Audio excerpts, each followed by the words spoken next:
Hi, thanks for joining me today. My name is Kristina Lawson. I'm the director and founder of Universal Healing Sanctuary, and we're a ministry of Fifth Element Free Church. Today's talk is Densities of Consciousness, the Perspectives of Truth and Judgment. I wanted to create this talk today because of the discord that has been happening in the world for really forever, but more recently has been very visible in our political landscape. The polarities of beliefs, the anger, the fighting, the absolute hatred. I'm going to talk about how we can start letting go bit by bit of these things and come to more of an understanding of why these things happen in the first place. This topic is hard for me because I, and I'm sure many of you, know the basic teachings on how to overcome it, love your neighbor, etc., but still struggle greatly with putting it into practice, thinking the thoughts and feeling it in the heart. I would estimate 99.99999% of the world struggles with it to different degrees. If we didn't struggle with judgment, anger, hatred, etc., we probably wouldn't be in this dimension, still trying to learn the lessons that are provided here. That lesson, in essence, is to understand duality and pick the positive or negative aspect of it to walk our spiritual journey on. In the higher dimensional planes, or density/consciousness levels, we are asked to fully let go of duality, but we're not quite there yet.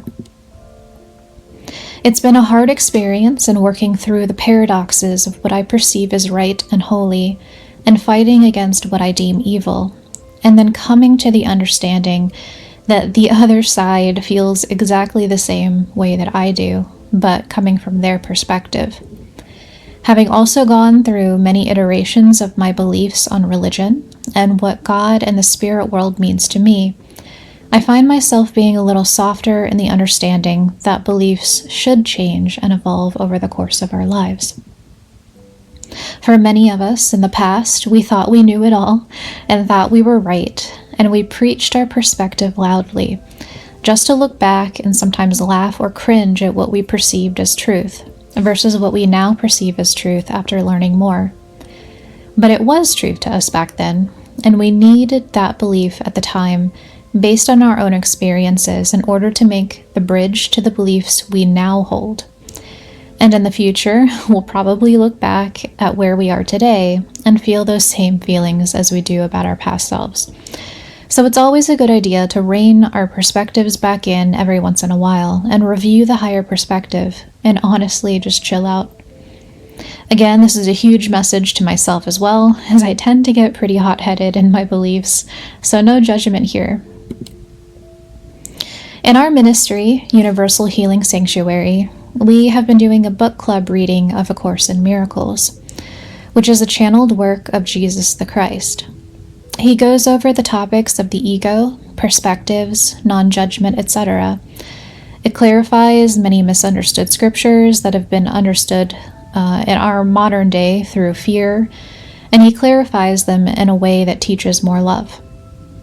I actually had the idea for this sermon before we started reading it, not knowing much of what would be in it, but was amazed to see just how on point it was for this talk. We're only about a fifth of the way through it, but it's been so amazing to read, so I'll be including messages from the beginning of the book that we've discussed so far, as I feel it would be really helpful. So our first section is going to be on perspectives. So what is a perspective? A perspective is your point of view. It's the lens you see the world through and determines how you view yourself, others, and everything else around you. This can also be called the ego or the individualistic reality you hold. Beliefs are created in one of two ways, either through repetition, which is something you learn, see, do over and over and over again, or through a dramatic emotional impact. Once we have a belief about something, we use that to perceive meaning from our circumstances and surroundings. If we break our old beliefs, we can condition our minds to perceive differently. Once we do that, we can create a brand new perspective. So what are paradoxes? Paradox is when two truths that appear to be conflicting or contradictive. In my little image over here, I show someone's pointing their finger down, and it says the sentence on the right is false. And then the picture on the right, the person's finger is pointing up, and it says the sentence on the left is true. They're saying what seems to be two opposing thoughts, but both of them are true. Polarities are different ends of one spectrum of thought. So, I didn't put an example in here, but you could say one of the best examples people usually bring up is narcissists on one end being all about me, and then so-called empaths or the victims on the other end. Really, they're both dealing in energies of control, but one uses an outward form of control and the other uses an inward or passive form of control to get what they want. So in essence, they're the same exact energy, just like two sides of the same coin. And then we have duality, which is when we judge the polarities or paradoxes as good or bad. So you can see here Homer Simpson with an angel on his right shoulder and the devil on his left.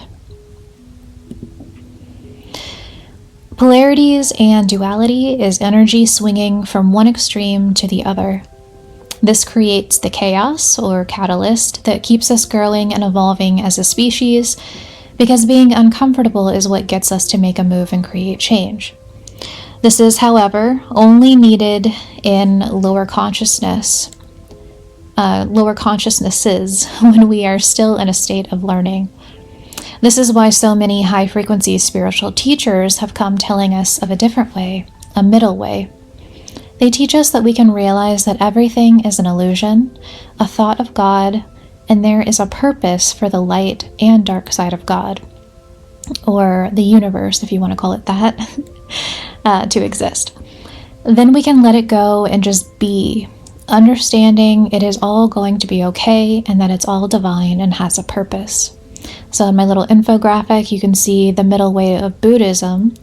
The Buddha taught the middle way between luxury and self-denial. On one part of the polarity, there's luxury, living the life of a prince with everything. And on the other side of his polarity, he was in self-denial, living a life deprived of all luxuries. He finally came to the realization that it was the middle way that was the truth. A Course in Miracles says the concept of the physical body is presented as a temporary illusion and not the true self, with the true self being the quote-unquote Son of God, or a spiritual essence that transcends the physical realm, which is a light or spirit body. It says, attack is always physical.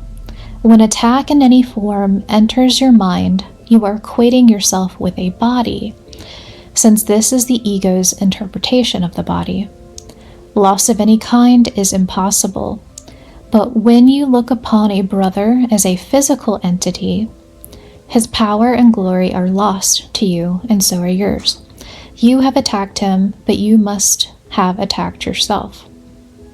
This is why Jesus went without fight to his death, because he knew death in the physical body was an illusion. And he showed us this by the story of the resurrection and coming back in a spiritual light body.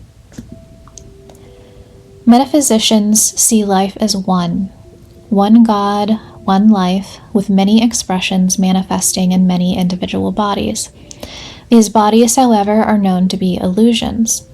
It is necessary to move away from a dualistic approach to life in order to understand the higher truths of oneness. In the lower dimensions, we can understand that there are polarities of truth instead of conflicting ideas. Even if something may not be factually true, there can still be a purpose in it and moving that soul forward and learning a lesson, which can still be considered a truth for them.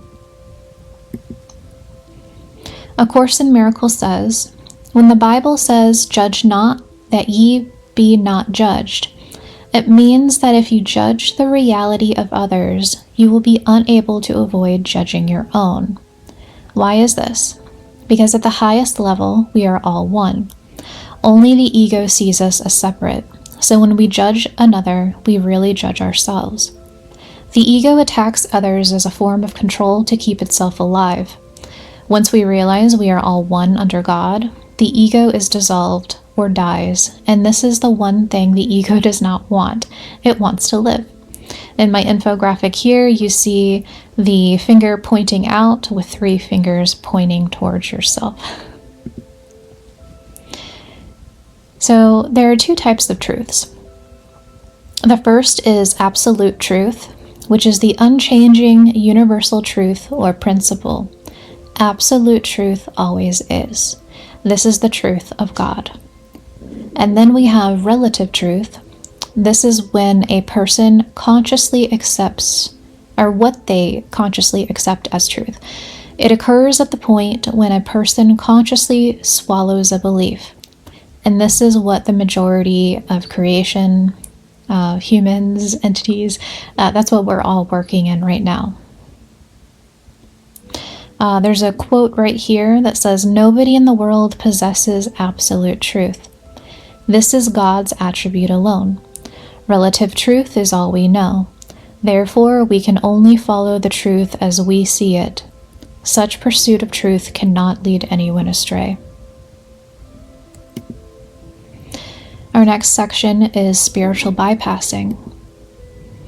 Now knowing all of this mentally and putting it into action is a whole paradox in itself.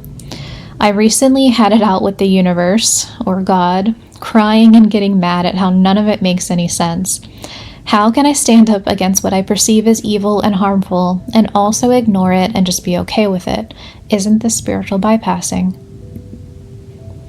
Spiritual bypassing is using spirituality to avoid dealing with difficult emotions and life issues. It can be a defense mechanism that seemingly protects us from harm, but it doesn't resolve problems. It prevents people from acknowledging what they are feeling and distances them from both themselves and others. An example of spiritual bypassing is avoiding feelings of anger because anger will make you quote-unquote bad. It prevents one from standing up for oneself. It prevents fighting and war, but to what cost? The spiritual bypasser will be completely overrun and hurt by the other person or group. But isn't this a contradiction to what Jesus said about not worrying if the body is hurt? This is where my brain has been hurting trying to figure this out. I recently heard the explanation of his words, "turning the other cheek," explained in the historical context of the day, and not what we have been taught it means, which is to forgive and forget, or aka be passive and forgiving. In the ancient world, a slap on the right cheek was a backhanded slap. It was considered a forceful insult and a sign of disrespect, especially when delivered by someone of a higher status. What Jesus was saying is that if you were hit with this backhand, then turn your cheek. This would force the abuser to hit you with the front of his hand, and in that historical concept, hitting with the front of the hand was indicating that both of you were equals, and this in turn would be embarrassing for them. What he was teaching was to not retaliate or resist evil, but to instead to see the abuse for what it was and offer a non-violent, non-retaliatory response. It was about exposing the injustice, not accepting it. No bypassing here. You can feel the anger, but don't lash out in physical anger as a response. So it's okay to feel the feelings that come up. That is a part of being a human. It's the indicator there's something still inside of us that needs to be seen, acknowledged, felt, and released. Emotions aren't our enemies, they're messengers. If we get to a place where we truly have no need or feel anything about a certain perspective anymore, then that's okay. And that's not spiritually bypassing anymore. That is the state we are told to reach. But there is no judgment in not being there yet. This section is Paradox of Truth. The paradox of truth and loving everyone refers to the apparent contradiction between fully accepting and loving everyone, regardless of their actions or beliefs, while also holding on to the truth, which may sometimes mean speaking out against harmful behaviors or challenging someone's perspective, potentially causing discomfort or conflict. Essentially, how can you truly love someone while still being honest with them, even when the truth might be difficult to hear? And again, what our quote-unquote truth may be, may still in fact be a perspective or a relative truth, and not an absolute truth or the truth of God. So this is why we cannot judge others without hurting ourselves. Lao Tzu said, "The words of truth are always paradoxical." Balancing compassion with honesty. True love often requires a delicate balance between showing compassion and expressing truth, even when it might be challenging for the person receiving the feedback. The key is to deliver truth with genuine love and concern for the other person's well-being, not with the intention to judge or criticize. Sometimes confronting uncomfortable truths can be a catalyst for personal growth and positive change in the other person. Having boundaries. Love is not all kumbaya all the time by our definition. You don't have to allow people's uncouth behavior or things that harm you. Jesus taught resistance, but it was non-violent, and he never physically hurt anyone. He was called the Great Physician because he healed. He did, however, turn over tables, used a whip to drive animals out of the temple, yelled at people who were desecrating God's house, and said certain rabbinical teachers were of the devil. So is this love? And is this a paradox to the earlier teachings of turning the other cheek? Not really. He never laid a hand on anyone physically to harm them, and the things he said to people were based in absolute truth. Absolute truth equals God's truth, which equals love, which equals bringing them back to God if they listen. You are allowed to step back from others who are not in your frequency or polarity. You don't have to fight. You can point out errors, but be careful with this, as we are all dealing with a lot of relative truth, or our perspective. You are allowed to tell your truth and just leave if you need to, and hold love in your heart for them. This is where we will begin to look into different frequencies and density levels. Earth is a complicated place where many spirits of different densities and frequencies reside. Some are very high and some are very low. The idea here is understanding we are simply different energies inhabiting different bodies in this realm. God allows all experiences and all polarities, and you are an aspect of God, having these polarity experiences. What is not meant for you at this current time to experience is okay to step away from. But it is not okay, according to the Creator and spiritual teachers, to hate those other aspects or people of God. This is the highest perspective, that all is one and all has purpose. And I'll reiterate what Jesus said in the previous slides, that once we realize fully there is no attack against us, and we realize the body is unreal, then there is nothing but love, because we cannot be attacked, not truly when we're in the spirit. And this is a hard one for the ego to accept. This is a message for me, especially because I have definitely struggled with this and still do struggle with this concept. When Jesus said, "Father, forgive them, for they know not what they do," this was a prayer for those people's minds to be changed back to absolute truth. Jesus had no hate in his heart for those that murdered him. He prayed for them to awaken back to their true selves, to renew their minds, and that they would have no illusions or perspectives or ego, and be one with God again. But you'll notice Jesus also didn't hang out with these same people closely. He had a small group of students and friends he spent his time with, who listened to his messages, and who went on to teach the same messages after he left. This was in keeping with his frequency and positive polarity while here on Earth.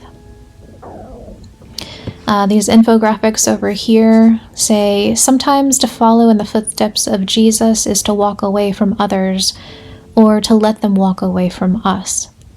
And Jesus never said, let them abuse you, don't walk away, forget it happened, or keep it a secret.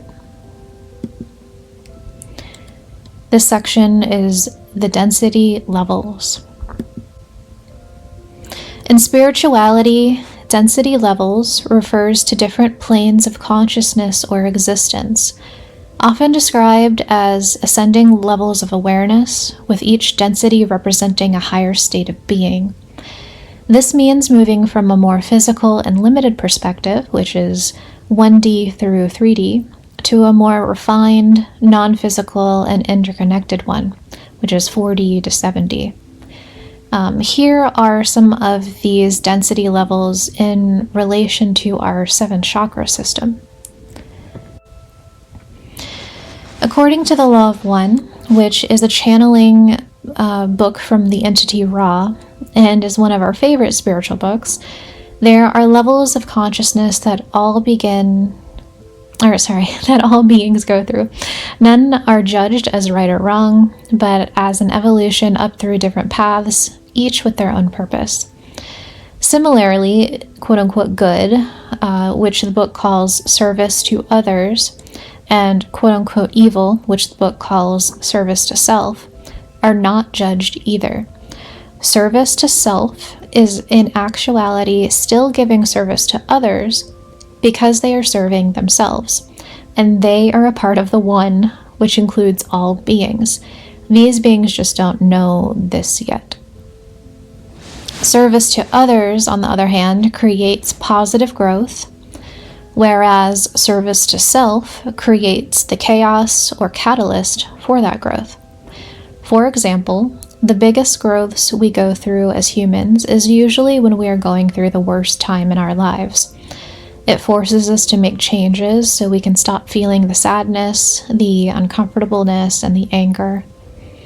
They are just 2 paths the soul can travel down for spiritual lessons. Both are needed until they are at the end of the path and then are reabsorbed together in God. Dimensions are the physical space in which your consciousness can move. So, for example, Earth is a physical place, a 3D planet. Whereas density, which could also be considered frequency, is based on the quality of your consciousness, the quality of your thought. So, for example, you can be on a 3D planet of chaos and war, but have the frequency or the density of a 5D being, living in love and wisdom. So you are living in both 3D, which is the dimension, and 5D, which is your density. So we're going to walk through the Law of One and the different levels that it talks about in the book. So when you first become a consciousness straight from God, you enter what is called the first density. This is the density of beingness. These are usually elements, or you become an elemental. These are fire, air, water, earth. Minerals and water, learning from wind and fire. It's just the awareness of being something conscious. This density, these beings will have atomic bodies, and a soul will have to go through a 2 billion year cycle before they can move on to the next density. Second density is growth. This is an autonomous life form organisms, plants to animals. So things like cells, bugs, and then wild animals. These develop awareness of self through interaction with the environment. And these are consciousnesses that are also usually almost like a hive mind. So a lot of wild animals, you'll see that they are in packs, and they don't have any individuation yet. This being will have a chemical body, so that means something physical like what we have. And this is a 4.6 billion year cycle. And this being will incarnate from anywhere from like 1 to 200 years. So the third density, which is where we are on Earth, this is self-awareness. We are here. Our subconscious is veiled from the conscious to give a genuine choice of polarity. So this is the time, this is why Earth is so hard, the book explains, because this is a planet that is 50-50, quote-unquote good and quote-unquote evil. It's the choice of service to others versus service to self polarity. And they say once you choose that polarity while here on Earth, then the rest of your soul incarnation throughout all the millions and billions of years will be in that polarity. So this is a very, very, very important place to be and an important choice to make. We also here have chemical bodies. We will go through a 75,000 year cycle, and our incarnations are usually anywhere from 30 to 900 years.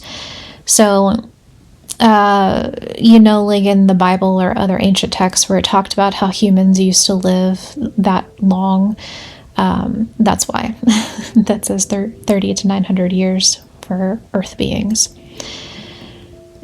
We are in third density, but many are saying that we are actually moving into fourth density. This is the density of the heart or love. Jesus was actually a spiritual teacher and an archetype of the fourth density. This kind of being will learn the lessons of light and wisdom. Earth has been in fourth density vibration since 2012. This being also has a chemical/light body. So you'll notice in the story of Jesus, he came in a normal human body and then resurrected into a light body. He was showing us the transition. The fourth density is between physical and light. It's like an in-between dimension. This density has a 30 million year cycle and an incarnation of 90,000 years. And then the fifth density of light and wisdom. The Buddha was an archetype of this. This kind of being will learn to perfectly balance love and light and wisdom, learns how to serve without martyrdom or self-sacrifice. And I thought it was a little funny.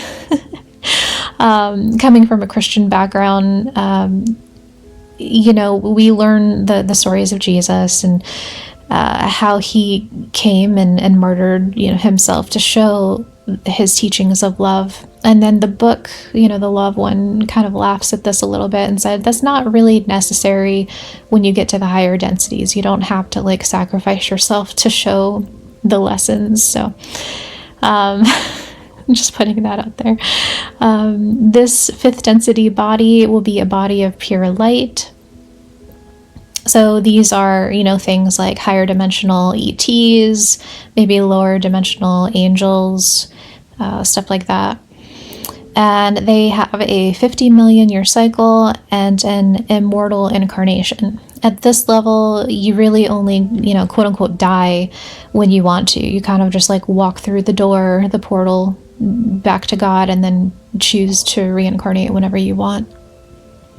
And I think this is also where a lot of maybe Indian gurus are. I've heard a few of them have reached that level where they can choose to leave Earth or leave their body when they want to. So interesting. The next density is the sixth density. This is the density of unity. These are beings like archangels. At this level, you actually can't go any further in the service to self polarity and the quote-unquote evil polarity. At sixth density, all beings realize the truth of God and the truth of the mission, the truth of all the lessons that we're here to learn. And so at this point, all beings that reach this actually turn backwards in time to serve its past selves. And this is where our concept of the higher self comes from. It's actually you from the future. So in the sixth density, these beings learn the lessons of forgiveness, of foreverness and eternity. It's a body of pure light. So like I said, it's higher level angels, essentially. And this is a 75 million year cycle and an immortal incarnation. The last one that we experience in this whole cycle is the 7th density, which is called the gateway. It's when you're one with all, having no memory, no identity, no past or future, but existing in the all.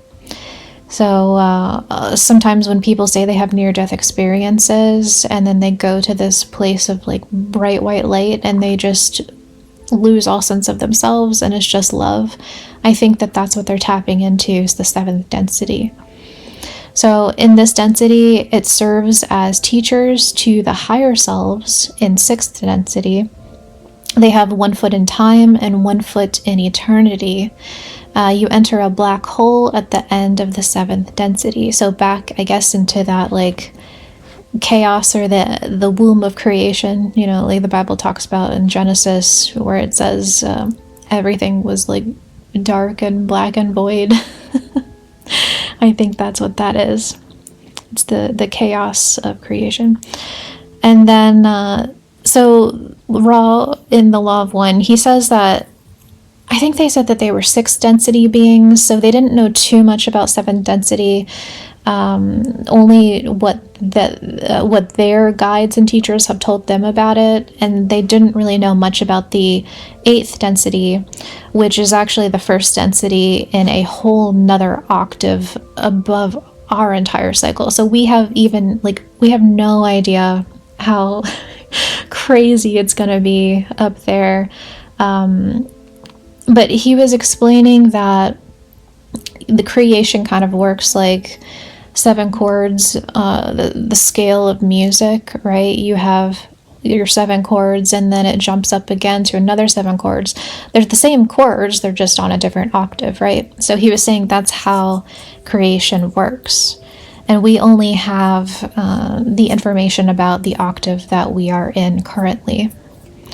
So yeah, so the 8th/1st density of the next octave is once the past octave or universe has absorbed into itself through the black hole of the great central sun/logos, a new octave begins. This octave starts then with a big bang, coming out of a white hole, expanding space and time.